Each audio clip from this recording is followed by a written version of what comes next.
आज का यह वीडियो उन सीसीए कैंडिडेट के लिए है मेरे भाई।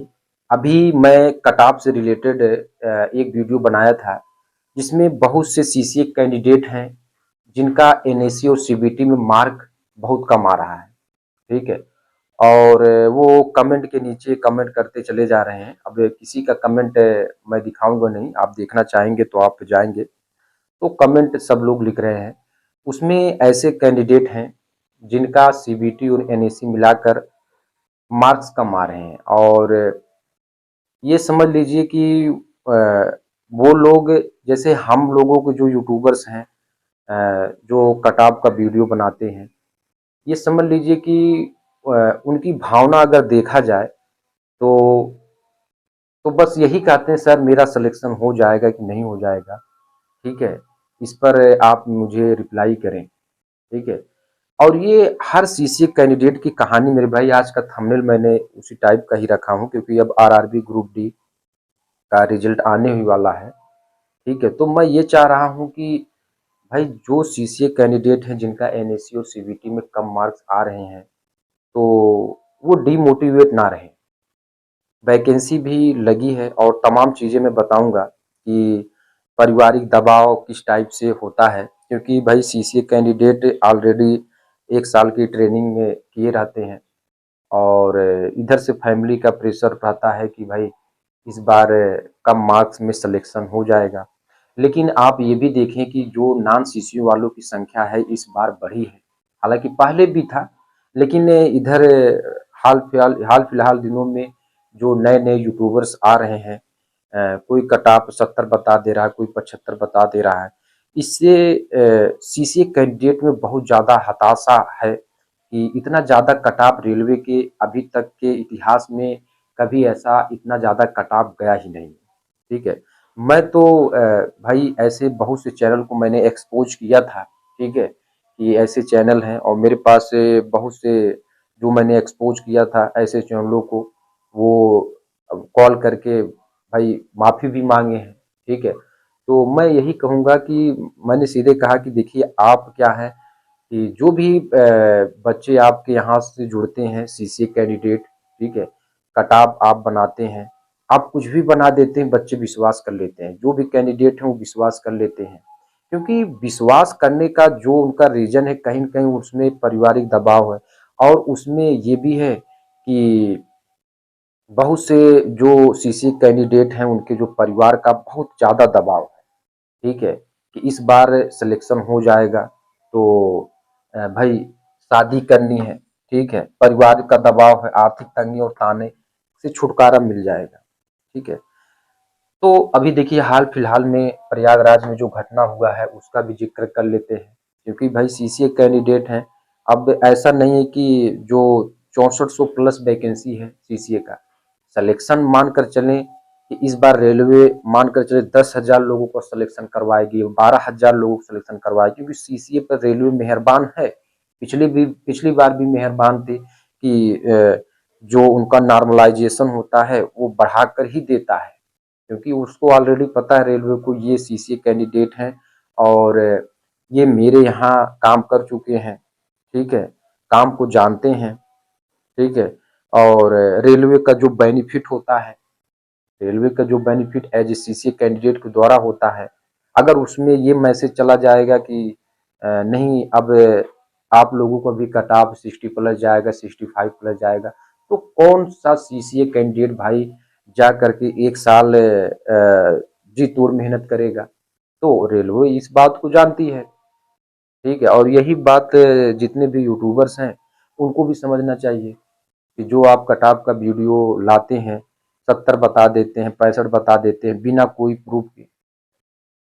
ठीक है, तो ये चीज़ें समझनी चाहिए आपको, क्योंकि लोगों के भावनाओं के साथ खेलना भी एक प्रकार का ये समझ लीजिए कि दुरुपयोग करना लोगों की भावनाओं के साथ। ठीक है, वो भी कहीं न कहीं एक प्रकार का उस पे भी आप लोगों को सोचना चाहिए कि हम क्या कर रहे हैं। ठीक है, तो अभी देखिए जो प्रयागराज में घटना हुआ है। ठीक है, अब यहाँ पे देखिए तैयारी की भी मैं बता दे रहा हूँ कि तैयारी की भी एक लत होती है। जैसे बियर की लत हो गई, शराब की लत हो गई, दारू की लत हो गई। वैसे जो कैंडिडेट तैयारी करते हैं किसी भी एग्जाम की तैयारी करते हैं, उनका भी उनके मन में एक लत होता है, ठीक है। और 10-10 साल, 20-20 साल तैयारी कर रहे हैं, उम्र भी निकल गया है और तैयारी इस तरीके से करते हैं कि अगर कोई कैंडिडेट को या कोई भी जो भाई किसी भी एग्जाम तैयारी करने वाले हैं, वो क्या करते हैं, स्किल पे काम नहीं करते। मेरे भाई अगर आपने तैयारी किया, आप मैथ, ठीक है, मैथ हुआ, रीजनिंग हो गया, ठीक है, आप कंपटीशन एग्जाम की किसी वनडे एग्जाम तैयारी कर रहे हैं, तो मैथ और रीजनिंग तो एक ऐसा सब्जेक्ट है जो सभी वनडे एग्जामों में आजकल पूछा जा रहा है, ठीक है।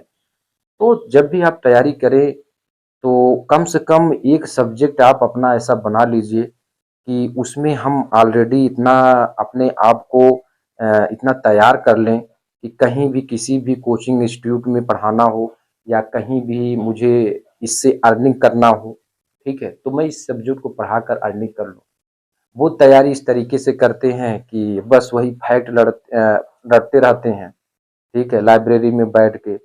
और लाइब्रेरी भी आपको पता ही है, जब आपने तैयारी करने के लिए घर छोड़ दिया, रूम ले लिए, तो दिखावे के लिए लाइब्रेरी ज्वाइन करना, तो मुझे इतना यहाँ तो मुझे कुछ गलत लगता है कि जब आपने रूम लिया है तो लाइब्रेरी में क्या जाना, ठीक है। अब अगर आपके अंदर इतना मोटिवेशन है, घर छोड़कर गए हैं, ठीक है, तो ये चीजें आपको समझनी चाहिए कि तैयारी भी करिए, लेकिन आप उसमें मैथ हुआ या रीजनिंग हुआ या कोई ऐसा सब्जेक्ट है जिसको आप तैयार करें, ठीक है, जिससे जरूरी नहीं है कि सरकारी नौकरी में ही सब कुछ है।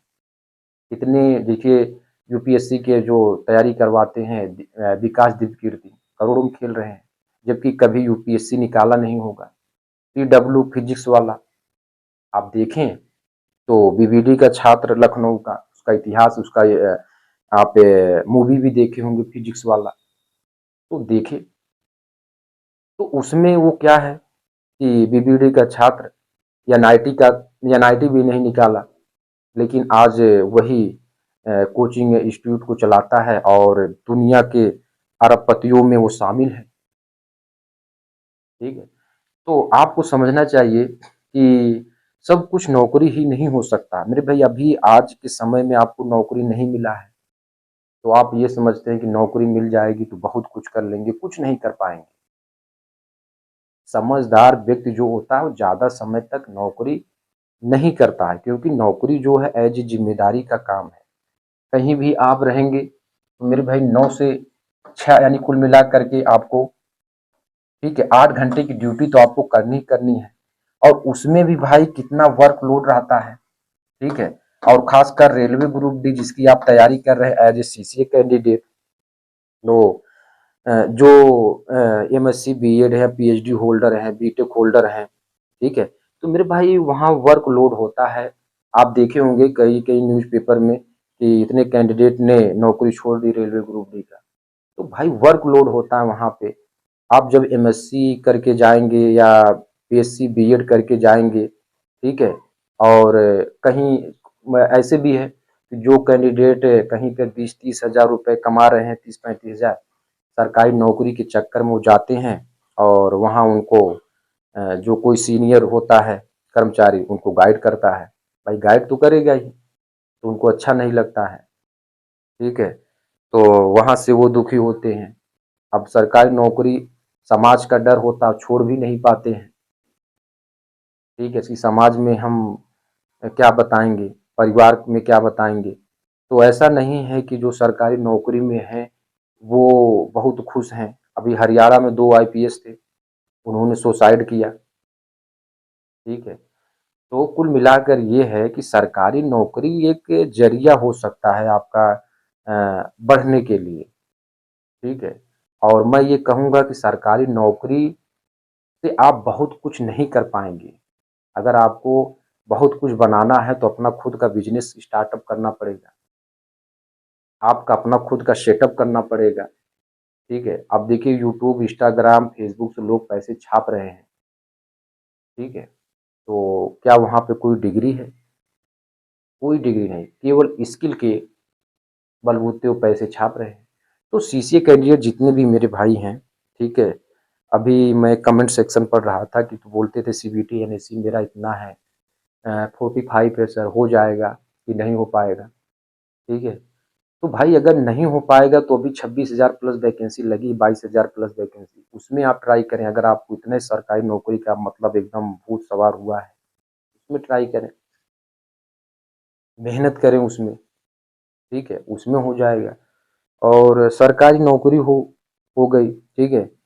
और जैसे दूर के ढोल सुहावने लगते मेरे भाई, आपने सुना होगा जो कहावतें हैं, ठीक है। तो दूर के ढोल सुहावने इसलिए, जैसे सरकारी नौकरी लग गई तो बस एक आध साल तक आपको बहुत अच्छा लगेगा। कहीं चेन्नई में आपकी ज्वाइनिंग हो गई, ठीक है, साउथ में किसी भी स्टेट में आपकी ज्वाइनिंग हो गई, ठीक है, ना वहाँ का बोल भाषा आपको पता है, ठीक है, लोगों के साथ आप सामंजस्य नहीं बैठा पा रहे हैं, ठीक है। तो देखिए समाज क्या है, आज का समाज मैं ये कहूँगा कि बहुत ज़्यादा एकदम समझ लीजिए कि नासमझ हो गया है। वो आज का समाज उस कैंडिडेट का महत्व देता है जो एज ए गवर्नमेंट जॉब में है, भले से वो उसकी ड्यूटी साउथ में लगा है, चेन्नई में लगा है, ठीक है, वो घर आने के लिए छुट्टी मांग रहा है, छुट्टी नहीं मिल रही है। अभी आपने देखा होगा एक रेलवे लोको पायलट का, उसको बवासीर था, ठीक है, वो पूरा खोल कर दिखा रहा था तब भी उसको छुट्टी नहीं मिली। तो ऐसी नौकरी है ये। नौकरी में आदमी केवल अपने आप को खत्म कर देता है। 60 साल के बाद आपको छोड़ देते, जाइए आप दुनिया एक्सप्लोर करिए। 60 साल में आप क्या दुनिया एक्सप्लोर कर पाएंगे? यहाँ आप दुनिया को जीने के लिए आए हैं, ना कि यहाँ पे फंस के रहने रहने के लिए। और समझदार व्यक्ति जब भी नौकरी करता है तो बस अपने माइंड में ये सोच के करता है कि बस थोड़े समय के लिए यहाँ से कुछ पैसे अर्न करूंगा, कहीं बिजनेस अपना डालूंगा, छोड़ दूंगा। तो इस माइंडसेट से अब ये प्रयागराज में जो घटना हुआ है मेरे भाई, राजापुर में, ठीक है, अभी हाल फिलहाल में यूपीएसआई का एग्जाम हुआ है, ठीक है, और इसमें इनका पेपर आपका ज़्यादा अच्छा नहीं गया और इन्होंने सुसाइड कर लिया। अब सुसाइड इन्होंने नहीं किया, इनके परिवार का दबाव होगा, ठीक है। और अ, ठीक है, उनको लगा कि सब जो कुछ है सरकारी नौकरी ही है और कुछ है ही नहीं, ठीक है, सरकारी नौकरी रहेगी तभी शादी होगा, तभी हम आर्थिक रूप से आज़ाद हो पाएंगे, ठीक है। तो ये अंदर जिनकी मानसिकता है, और समाज तो आज का समाज तो बहुत बेकार है। ये समझ लीजिए, आप ऐसे समझ सकते हैं कि जैसे 3,000 का कोई प्राइवेट, ठीक है, 3,000 डेली काम, मतलब डेली अर्निंग करता है वो एज ए प्राइवेट जॉब में, या तो आप ये कह सकते हैं खुद का जॉब है, 3,000 का डेली वो अर्निंग करता है और शाम को अपने घर चला आता है, ठीक है। और दूसरी तरफ मेरे भाई 35,000 का कोई जॉब करता है एज ए गवर्नमेंट जॉब, ठीक है, और वो कहाँ पे रह रहा है? साउथ में, साउथ में किसी स्टेट में रह रहा है, चेन्नई मान लीजिए, कहीं भी रह रहा है। तो समाज क्या है कि इसका महत्व ज्यादा देगा, ठीक है, भले से वो अपने माता पिता के बीच में नहीं है, उसको छुट्टी के लिए आवेदन देना पड़े, छुट्टी भी नहीं मिले, पति पत्नी वहीं पे हैं, ठीक है, तो समाज इसका महत्व देता है। समाज इसका महत्व नहीं देता है, जो 3,000 डेली का कमा रहा है, अपने घर के बीच में, परिवार के बीच में है, समाज उसको महत्व नहीं देता है। तो यहीं से आपको समाज के बारे में पता कर लेना चाहिए कि समाज किस टाइप से है। अब जो चीज़ें पहले से चली आ रही हैं ज़रूरी नहीं है कि वो सही हो। अब शादी, अब तुम ये चाह रहे हो कि नहीं भाई जॉब मिल जाएगी तो मैं अच्छी शादी हो जाएगी, शादी करके अगर कोई खुश है तो आप वो भी बता दीजिए, ठीक है। लोगों में एक्स्ट्रा मैरिड अफेयर चल रहे हैं, शादी करने के बाद भी लोग शादी नहीं है, ठीक है। तो आप कहीं भी सिक्योर नहीं है। अगर आप शादी करके खुश हैं तो ये आप बता दीजिए, जितने भी शादी वाले हैं किसी से भी आप पूछ लीजिए, ठीक है, क्योंकि लोगों में कॉम्प्रोमाइजिंग नहीं है, चाहे वो लड़की हो लड़का, लोगों में एक्स्ट्रा मैरिड अफेयर है, ठीक है। तो ये भी शादी का भी नशा ज्यादा ज्यादा 1 महीने में उतर जाएगा आपको, ठीक है। तो आदमी यहाँ हम दुनिया एक्सप्लोर करने के लिए आए हैं और घूमने के लिए आए हैं, चीज़ों को देखने के लिए आए हैं। ये जितने भी ये सब चल रहे हैं, इसको आप एक समझ लीजिए, इनको एक उसको क्या बोलते हैं, ठीक है? कि अ, जो कभी-कभी अभी दिमाग में नहीं आ रहा है, ठीक है? उनको वही समझिए, इनसे आप सीखिए, ठीक है? कि ये वही हैं। और तो ये मेरे भाई, तो ऐसी कहानी आपको नहीं करना है। नौकरी ही सब कुछ नहीं है, नौकरी एक प्रकार का ज़रिया हो सकता है आगे बढ़ने के लिए, लेकिन आपकी पूरा खुशी नौकरी पे एज़ ए डिपेंडेंट है, तो ये बिल्कुल गलत है, ठीक है? और तैयारी वाले जितने भी हैं, मुझे भी नशा चढ़ा था तैयारी का, मैं भी गया था। 10 लाख रुपए या 6-7 लाख रुपए मैं वैसे ही गँवा दिया होगा। क्योंकि मेरे भाई आजकल आप देखें, सिलेक्शन रेशियो 1% से भी कम है। 1% से भी कम है सिलेक्शन रेशियो। और बीच में कोचिंग माफिया, ठीक है? और किसी एक का सिलेक्शन हो गया, कोचिंग माफिया बुलाएँगे और कहेंगे पैसे देकर मेरे यहाँ सिलेक्शन हुआ, ये मेरा बच्चा है। सुबह वो उसके कोचिंग में दिखेगा, दोपहर में किसी और को कोचिंग में दिखेगा। खरीदते रहते हैं, ठीक है? चाहे वो पीडब्ल्यू वाला हो या कोई और हो, सब टॉपर्स को खरीदते हैं, ठीक है? अब जैसे यूपीएससी में हो गया या ग्रुप डी ही समझ लीजिए, 32,000 पोस्ट है मेरे भाई, तो 32,000 का ही सिलेक्शन होगा, उसमें कोचिंग का कोई रोल नहीं है। कोचिंग का रोल यही है कि भीड़ इकट्ठा करना। 32,000 में अगर आप 33,000 सिलेक्शन दिलवा दें, तो मैं समझूँ आपका कोई रोल है, ठीक है? तो कोचिंग माफिया ऐसे पैसे ऐंठ रहे हैं। बाकी यूट्यूब पे वीडियो डाल डाल के पैसे कमा रहे हैं लोग। अब यूपीएसआई जो विवेक कुमार एग्जामपुल, उसको भी देख लीजिए। अगर नौकरी में इतना ज़्यादा उसको पैसा था तो यूट्यूब पर क्यों आया? तो ऐसे कोई भी, जो भी आपके अंदर क्वालिटी है, सोशल मीडिया पे उसको दीजिए। लोगों को अगर पसंद आएगा तो आपको वहाँ से भी अर्निंग मिलेगी। ज़रूरी नहीं कि नौकरी ही सब कुछ है। ऐसे बहुत एग्जाम्पल हैं जो 10वीं फेल हैं, वो अपना यूट्यूब प्लेटफ़ॉर्म पे छाप रहे हैं, ठीक है? तो ये सब एग्जाम्पल हैं मेरे भाई, ठीक है? अगर आपके मार्क्स कम आ रहे हैं, तो कहीं न कहीं आप मेहनत करें, ठीक है? या कहीं आप लगे हैं, उसी में खुश रहिए। जो भी आपका 20-30 हज़ार रुपए सैलरी है, उसी में खुश रहें। कुल मिलाकर के आप ज़िंदगी को जीने के लिए आए हैं, ठीक है? खुश रहना सीखें, एडजस्ट रहना सीखें, ठीक है? और नौकरी जो भी है, ठीक है, हमने कई बार इसमें बता दिया कि नौकरी बस एक ज़रिया हो सकता है, बाकी आपकी खुशी नहीं हो सकती मेरे भाई, ठीक है? तो चलिए इस वीडियो को यहीं पर रखते हैं और मुझे आशा है कि जिनका सीसीए कैंडिडेट का मार्क्स कम है, वो मेरे भाई हताश ना हो, अगली वैकेंसी लगी है, वहाँ तैयारी करें। बहुत-बहुत धन्यवाद।